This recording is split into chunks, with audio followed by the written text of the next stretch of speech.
दिल्लीतील आंदोलन चिघळले, देशभर पडसाद. वंचित बहुजन आघाडीकडून 23 जुलै रोजी महाराष्ट्र बंदची हाक. देशाची राजधानी दिल्लीत सुरू असलेल्या आंदोलनाची धग आता देशभर पसरलेली आहे. विरोधातील राजकीय पक्षांनी थेट सहभाग घेतल्याचं दिसून येत आहे. दिल्ली पोलिसांकडून झालेल्या मारहाणीनंतर देशभरातील जनता केंद्रातील मोदी सरकारवर संतप्त झाली आहे. राजकीय पक्षाचे नेते दिल्लीत पोहोचत आहेत. ठाकरेंच्या शिवसेना पक्षाचे प्रमुख उद्धव ठाकरे उद्या दिल्लीत जाणार आहेत, तर वंचित बहुजन आघाडीकडून महाराष्ट्र बंदची हाक देण्यात आलेली आहे. दिल्लीत जंतर मंतर आणि संसद परिसरात शांततापूर्ण आंदोलन करणाऱ्या विद्यार्थ्यांवर झालेल्या अमानुष हल्ल्याच्या आणि लाठीचार्जच्या पार्श्वभूमीवर या विद्यार्थ्यांच्या समर्थनार्थ आणि पोलिसांच्या दडपशाहीचा निषेध करण्यासाठी वंचित बहुजन आघाडीने 23 जुलै रोजी महाराष्ट्र बंदची हाक दिली आहे. वंचितचे प्रमुख प्रकाश आंबेडकर यांनी महाराष्ट्र बंदची हाक दिली आहे.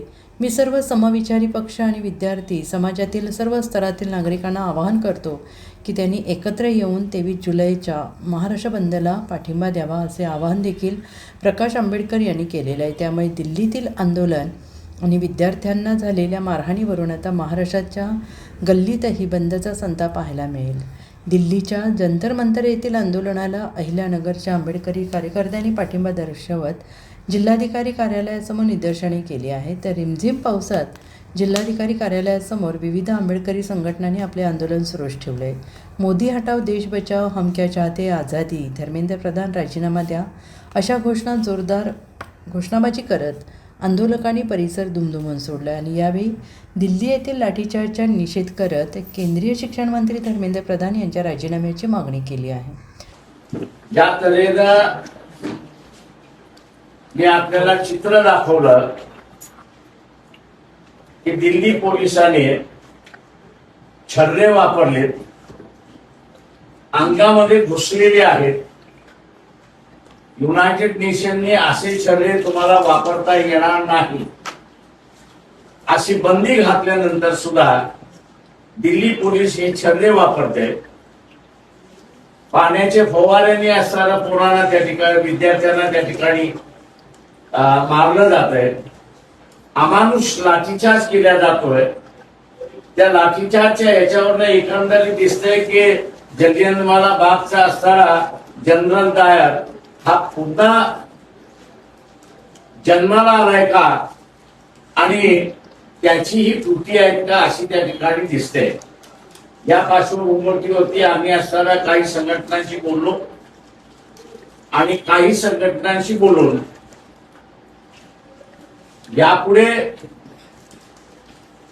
असा लाठीचार्ज होणार नाही आणि विद्यार्थ्यांवरती लाठीचार्ज केला जाणार नाही. झालेला लाठीचार्ज आहे त्याच्या असणारा विरोधात आहोत.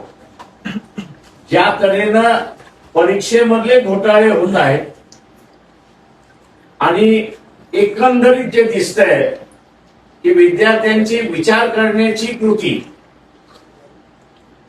आणि निर्णयाला येण्याची कृती ही शिक्षणाच्या माध्यमातून, परीक्षेच्या माध्यमातून होते, तिलाच कुठेतरी कृतीत घालण्याचं असताना कामकाज त्या ठिकाणी चाललंय. अशिक्षित ठेवणं हा जो एक भाग या सरकारचा राहिलेला आहे आणि लोक अशिक्षित राहिली तर आपली सत्ता कायम राहील असा जो एक आभास निर्माण केला जातोय, त्याच्या विरोधातला हा 23 जुलैचा बंद त्या ठिकाणी आम्ही जाहीर केलेला आहे. तेव्हा नागरिकांना आम्ही असं आवाहन करतोय की हुकुमशाही यायला लागलेली आहे. राजकीय पक्ष जे आहेत ते सगळे मोडकळीस काढायला निघालेले आहेत. अशा वेळेस सामान्य माणसाने रस्त्यावरती येऊन आपला असणारा मन आणि आपली असणारी भूमिका त्या ठिकाणी मांडली पाहिजे. बंदच्या माध्यमातून ही आपला मेसेज त्या ठिकाणी जातो अशी मी अपेक्षा त्या ठिकाणी धरतो. आणि सामान्य माणूस सुद्धा हा या आंदोलनामध्ये 23 तारखेच्या बंदामध्ये मोठ्या प्रमाणात सहभागी होईल असं मी त्या ठिकाणी मानतो. Bureau report, SBN Marathi, Delhi.